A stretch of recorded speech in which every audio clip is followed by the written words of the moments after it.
भूरी अम्बु खूब स्वादिष्ट और प्रचुर जल हो नदियों में और सरोवरों में, जिसको गौएं पिए, इसको भूरी अम्बु। और तृण, हरी हरी घास वहाँ है ना, और वीरुधम, लताएं, वन बहुत अच्छा है ना। गौओं के लिए तो यही चाहिए, पानी, घास और लता आदि, वृक्ष आदि, तो वहाँ प्रचुर मात्रा में है ना। और पशु निरोग है ना, तथा ब्रजवासी सभी निरोग हैं। इस तरह से समाचार पूछ रहे हैं। और सुहृद वृतः, आप अपने सुहृदों के साथ हैं ना। कहीं ऐसा तो नहीं है कि आपके कोई सुहृद आपसे दूर हो गए हों। सुहृद से खास करके तात्पर्य है पूछने का कि जैसे मेरी पत्नी रोहिणी आपके घर रहती है और चाहते हुए भी मैं उसको देख नहीं सकता, अपने पुत्र को नहीं देख सकता, कहीं ऐसा तो नहीं है कि जसोदा अपने पुत्र को लेकर आपसे दूर रह रही है। विपत्ति में ऐसा होता है। वसुदेव जी बहुत भयभीत थे और इसीलिए वो रोहिणी को ब्रज में भेज दिए थे, अन्यथा उसके पुत्र को भी मार सकता था कंस, उसको भी कारागृह में डाल सकता था। तो सुहृद वृतः का यह अर्थ है कि आप अपने सुहृदों उपनंद आदि के साथ हैं, अपनी पत्नी के साथ हैं, और वहाँ पर प्रचुर घास है ना, जल है ना, सब पशु निरोग है ना, निरुजम।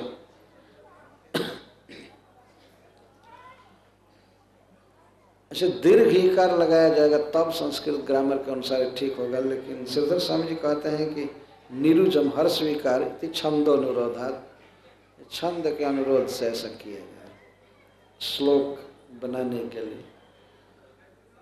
तो ये समाचार वसुदेव जी पूछ रहे हैं। इसमें उनके पूछने का यही तात्पर्य है कि अगर ये सब ठीक होगा तो हमारा पुत्र ठीक रहेगा।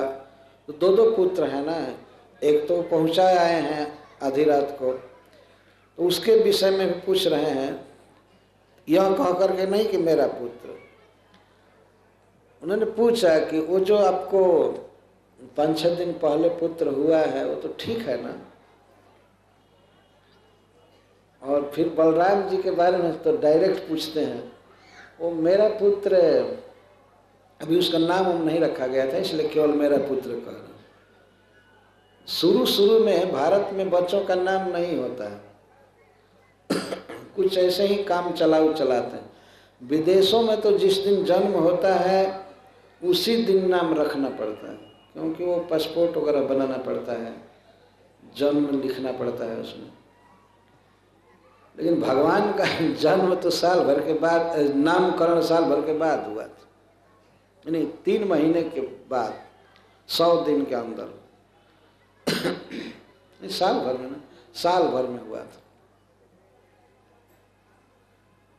तो उसमें तो अभी नाम नहीं था बलराम जी का।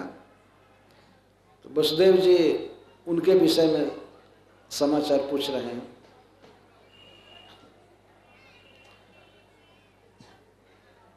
भ्रातः मम सुतः कच्चित् सहमात्रा भवद ब्रजे भवद्भ्याम तातम भवंतम मन्वा न भवद्भ्याम उपलालिता। मम सुतः, मेरा पुत्र अर्थात रोहिणी के गर्भ से जिसका जन्म हुआ है वो तो आपको ही अपना पिता मानता होगा। तो उस बेचारे को क्या पता है कि उसका पिता जेल में है और इधर उधर। बस नंद बाबा में स्नेह उत्पन्न करने के लिए वसुदेव जी इस तरह से पूछ रहे, तातम भवंतम मनवान, मेरे बेटे का ऐसा दुर्दैव है कि जन्म में दूर हुआ, मैंने उसको देखा भी नहीं है। दूसरे पुत्र कृष्ण को तो कह ही नहीं सकते थे कि मेरा पुत्र है। बलराम जी को खोल करके कह रहे हैं कि मेरा पुत्र आपके ब्रज में है ना। कहीं ऐसा तो नहीं है कि किसी कारण से वो ब्रज से भी बाहर चला गया हो, किसी भय से या कुछ बात से। आप दोनों ने उसका बहुत पालन किया है। भवद्भ्याम उपलालितः, आप और जसोदा उसे अपना ही पुत्र मान करके पालन किए हैं, मैं जानता हूँ, वो ठीक है ना। और यह बात जब कह रहे हैं कि तातम भवंतम मनवाना, इसके द्वारा आचार्यों में बहुत मतभेद है कि बलराम जी कितना बड़ा थे कि बस नंद बाबा को अपने पिता मानने की इस भावना में आ गए थे।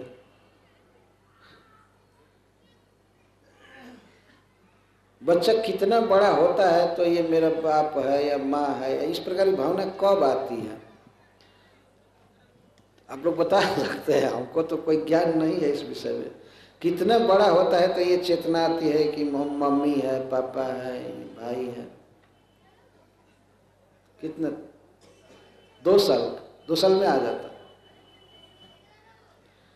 तो नंद बाबा कह रहे तातम भवंतम मनवानम, भवंतम तातम मनवानो, आपको ही अपना पिता मानता होगा।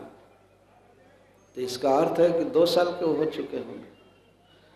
परंतु बाल लीला में तो ऐसा दिखाया गया है कि कृष्ण और बलराम दोनों एक साथ बकैया चलते हैं, एक साथ बाल लीला करते हैं। कुछ आचार्य ऐसा कहते हैं कि श्री बलराम जी जन्म ले चुके थे बहुत पहले, लेकिन वे अपने शरीर में कोई बढ़ती वृद्धि नहीं दिखा रहे थे। कृष्ण जब आए तब उनके साथ वैसी ही लीला वो भी करने लगे, वैसे ही पालना में झूलते थे, आंख भी शायद नहीं खोले थे। कृष्ण के आने पर तब आंखें खोले थे, कुछ ऐसा कहते हैं। परंतु वसुदेव जी की बात से ऐसा लग रहा है कि वे ज्यादा बड़े थे, 1-2 साल बड़े थे। तातम भवंतम मनवान, इस प्रकार की बात कह करके नंद बाबा के हृदय में एक स्नेह और भरा जा रहा है। और वसुदेव जी के कहने का आशा है कि आपको वो पिता मानता है, पिता आप ही हैं ही, मैं तो नाम भर का हूँ, जन्म दे दिया लेकिन न एक बिंदु दूध पिलाया हूँ और न तो जन्म घूंटी पिलाया हूँ, कुछ नहीं किया। तो जो पुत्र जो किसी बच्चे का पालन करे वही पिता है ना। हम तो कहने मात्र के पिता हैं, लेकिन वास्तविक पिता आप ही हैं। और श्री बलराम जी वास्तव में वसुदेव नंद बाबा को ही अपना पिता मानते थे। उनको बाद में इस चेतना में लाया गया होगा कि तुम्हारे पिता तो मथुरा में रहते हैं, लेकिन वे कभी इस बात को नहीं माने। वे हमेशा यही सोचते थे कि नंद महाराज हमारे पिता हैं। बचपन बीता था ब्रज में। तातम भवंतम मनवान, आपको ही अपना पिता मानता होगा, तो वो कैसा है, ठीक है ना, रोहिणी कैसी है, इस प्रकार से प्रकारांतर से समाचार पूछ रहे थे। लेकिन बुद्धि आसक्त थी अपने पुत्रों में। अंत में वसुदेव जी एक बहुत ही शोकपूर्ण बात कह रहे हैं, पुंसस त्रिवर्गो विहित सुहृदो यनुभावित न तेषु क्लिश्यमानेषु त्रिवर्गो अर्थाय कल्पते।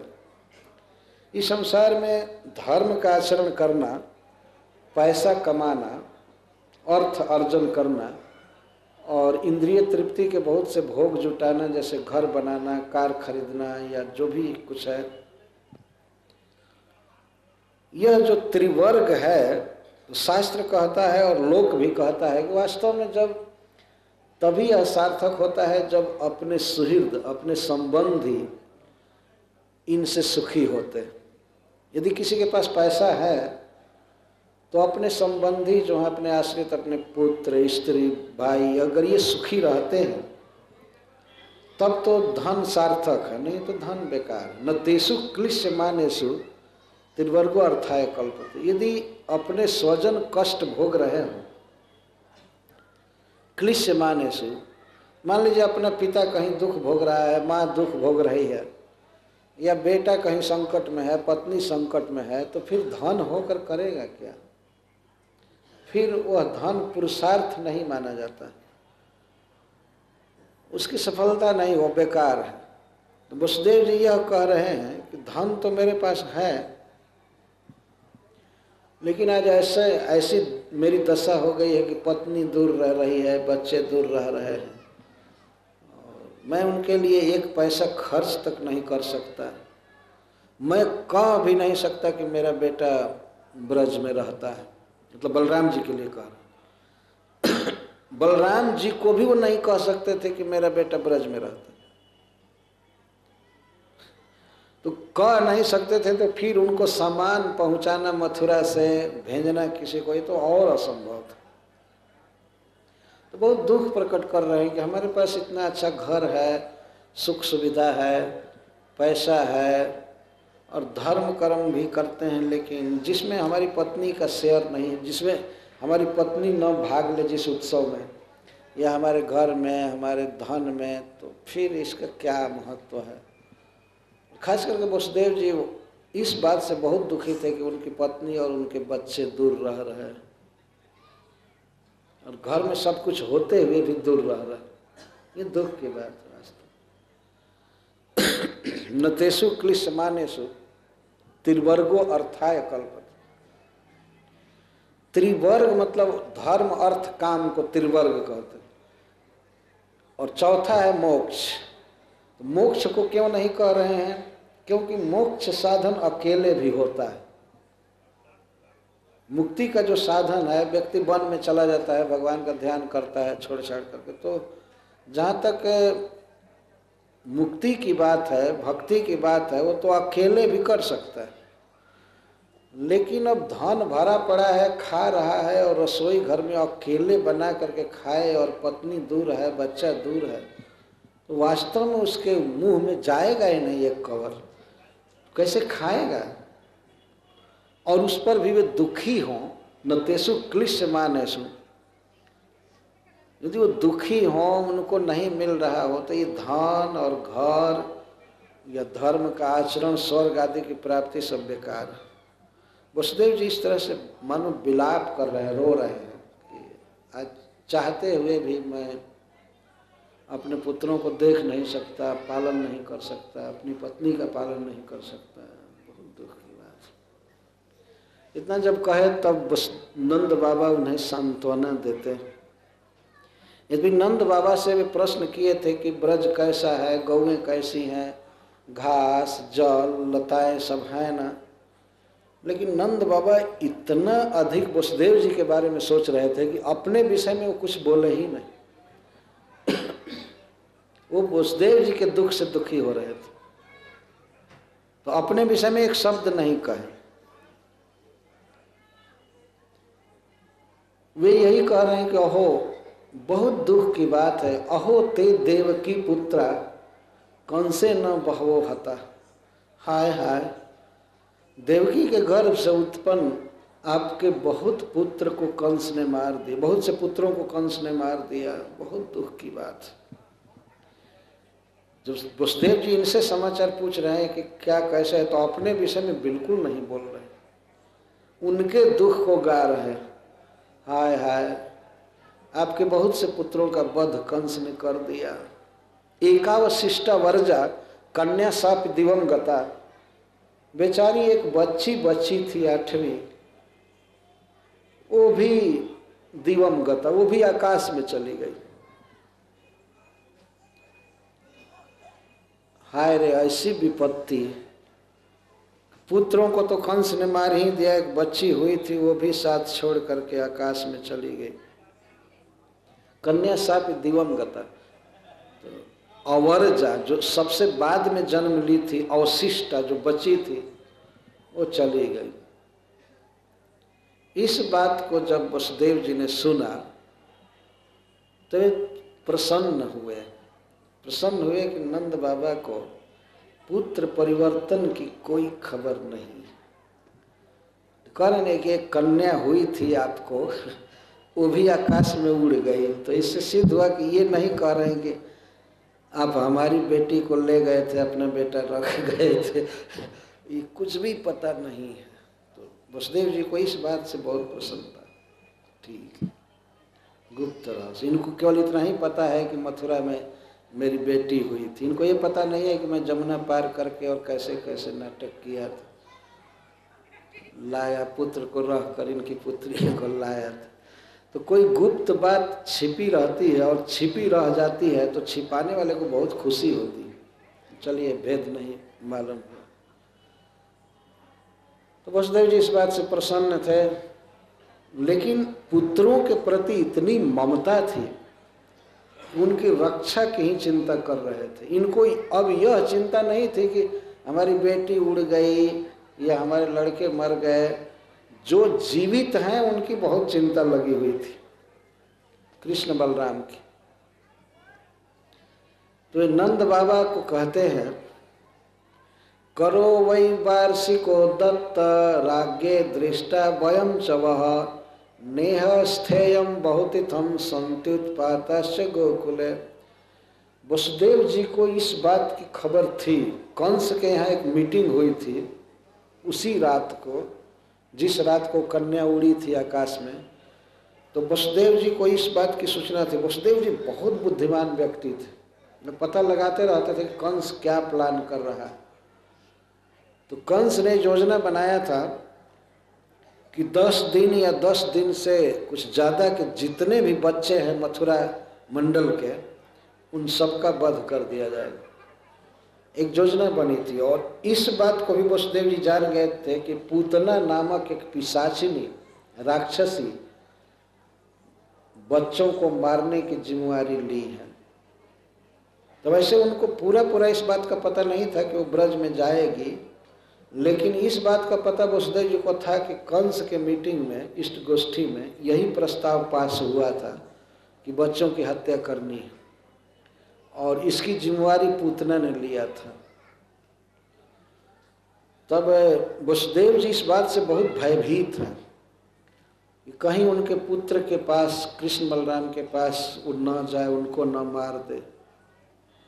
इतनी ममता भगवान में है कि हमारे पुत्र, इसीलिए तो भगवान उनका पुत्र बने हैं ना। आज मैं कुछ भक्तों से पूछ रहा था कृष्ण को आप क्या मानते हैं, तो सब उनको भगवान ही मानते हैं, यही कह रहे हैं। कोई नहीं कहा कि मैं बेटा मानता, कृष्ण को अपना पुत्र मानता। माता मोरे पुत्र भावे करे न बंधन, अतिहीन ज्ञाने करे लालन पालन। जो व्यक्ति भगवान को अपना पुत्र मानता है तो भगवान इस भाव से उसके बस में होते हैं, बहुत स्नेह करते हैं। तो वसुदेव जी ये सोचे कि कहीं पूतना गोकुल में न पहुँचे और कुछ हो न जाए, हे भगवान। तो वसुदेव वो नंद बाबा को भेज रहे हैं, करो वही वार्षिको दत्त। जो कंस को कर देना था वो आपने दे दिया और हमसे भेंट हो ही गई। आप कृपया जितना जल्दी हो ब्रज में लौट जाइए। संति उत्पाताश्च गोकुले, गोकुले उत्पाता संति, गोकुल में उत्पात चालू हो गए हैं। आप जाइए जाइए, आप ब्रज के राजा हैं, रक्षक हैं, आपके बिना कोई रक्षा नहीं करेगा। अपने पुत्रों के प्रति इतनी ममता है कि उनकी रक्षा के लिए नंद बाबा को भेज रहे हैं। इस पर हरिश्री जी एक प्रश्न उत्थापित करते हैं कि इतने वर्षों के बाद नंद बाबा से भेंट हुई है तो वसुदेव जी क्यों इतना जल्दी भेज रहे हैं? अरे 2-4 घंटा अथवा 2-4 दिन आप उनके साथ रहते, प्रेम वार्ता करते, क्यों इतना जल्दी भेज रहे हैं? तो इसका वे उत्तर देते हुए कहते हैं, सह्यम दुखम तद अचिरलयम बुद्धिमद्भिर नयज्ञ जस्माद अग्रे प्रभवती सुखम स्थास्नु लोकोत्तरम च। यदि शुरू में कोई दुख हो रहा हो और थोड़े दिन के लिए दुख हो और उसके बाद बहुत बड़ा सुख मिलने वाला है तो बुद्धिमान को चाहिए कि वो दुख सह ले। थोड़े दिन का दुख है और बाद में सुख होने वाला है तो उस दुख को सह लेना चाहिए। वसुदेव जी ने सोचा कि आज भाई से भेंट हुई है तो इनके मिलन का जो सुख है वो तो हुआ, लेकिन इनके बिछुड़न का जो दुख है वो सह लेता हूँ। पुत्र यदि जीवित रहेगा तो एक दिन पुत्र को देखूंगा और उस समय अपने भाई से मिल लूँगा मन भर करके ब्रज में, चाहे जहाँ भी, लेकिन इस समय इनके वियोग को सह लेना चाहिए। इसीलिए नंद बाबा को भेज रहे हैं। जैसा आपने सुना, नंद बाबा ऐसे खुश हुए थे वसुदेव जी को देख करके कि लगा कि प्राण आ गया शरीर। प्राण प्रिय थे, लेकिन भेज रहे हैं। ये बुद्धिमानी है। वर्तमान में कोई दुख हो रहा है उसको सह लेना चाहिए। अगर वो दुख थोड़े दिन का है, सह्यम दुखम तद अचिर लयम। अचिर लयम का अर्थ है जल्दी उसका लय होने वाला है, तो उस दुख को सह लेना चाहिए। और मूर्खता ये है कि मूर्ख लोग सोचते हैं कि आज सुख मिले बाद में भले दुख मिलता है। यह बुद्धिहीनता है। तो हमारा पुत्र सुरक्षित रहेगा ब्रज में तो वो ठीक है, एक दिन सभी बंधुओं से मिलूंगा, पुत्र के लालन का सुख प्राप्त करूंगा, मुख देखूंगा।